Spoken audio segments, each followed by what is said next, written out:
ओम हनुमते नमः। आज हम सुनेंगे हनुमान जी की व्रत कथा।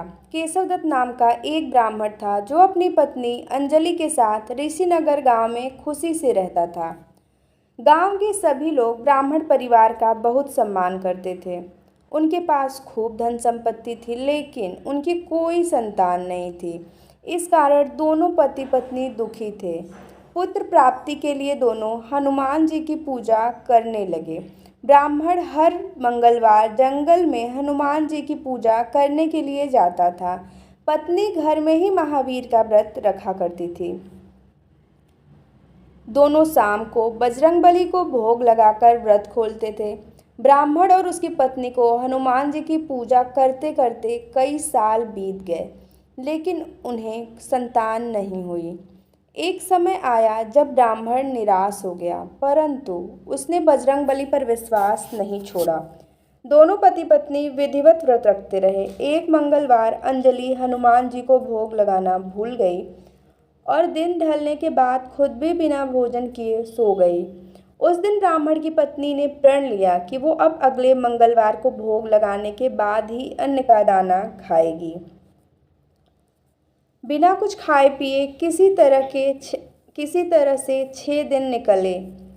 मंगलवार का दिन आया और कमजोरी के चलते वो घर में ही बेहोश हो गई। हनुमान जी अंजलि की निष्ठा देखकर प्रसन्न हो गए। बेहोशी में ही ब्राह्मणी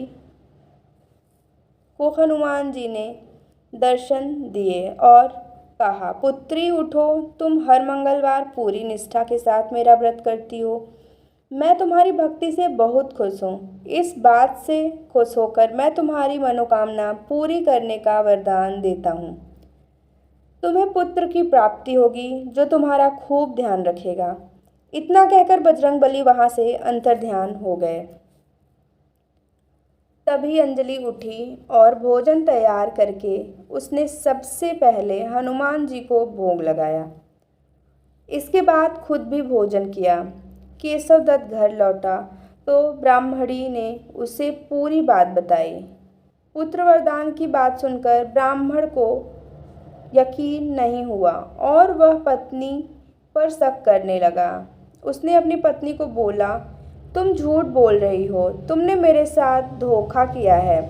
कुछ समय बाद ब्राह्मण के घर एक सुंदर पुत्र का जन्म हुआ। दोनों ने उसका नाम हनुमान जी के नाम पर मंगल प्रसाद रखा।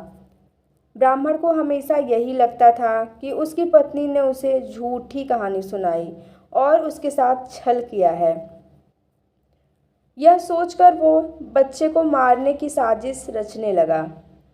एक दिन मौका देखकर ब्राह्मण कुएं पर नहाने जाते समय बच्चे को अपने साथ ले गया। वहां उसने बच्चे को कुएं में फेंक दिया। ब्राह्मण के घर लौटने पर पत्नी ने उससे पूछा, मंगल कहाँ रह गया? वो भी तो आपके साथ गया था। पत्नी के सवाल सुनकर ब्राह्मण पहले थोड़ा घबराया और फिर बोला कि मंगल उसके साथ नहीं था। तभी पीछे से मंगल मुस्कुराते हुए सामने आया। यह देखकर ब्राह्मण दंग रह गया।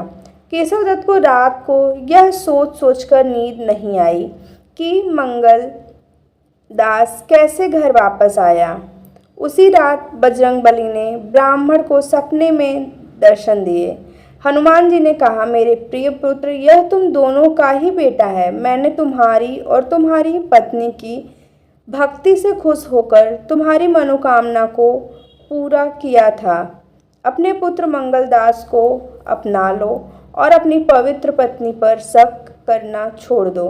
सुबह उठकर ब्राह्मण ने सबसे पहले अपने बेटे को गले लगाया, फिर अपनी पत्नी से माफ़ी मांगी।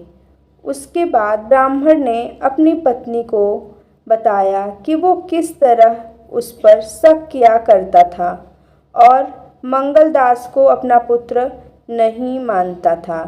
ब्राह्मण की पत्नी ने उसे माफ़ कर दिया और तीनों साथ में खुशी खुशी रहने लगे। कहानी से हमें सीख यह मिलती है, हर चीज़ को शक भरी निगाहों से न देखें। ऊपर वाले पर भरोसा रखने के साथ ही मंगलवार का व्रत कथा अच्छे कर्म करने की सीख देती है। ओम हनुमते नमः।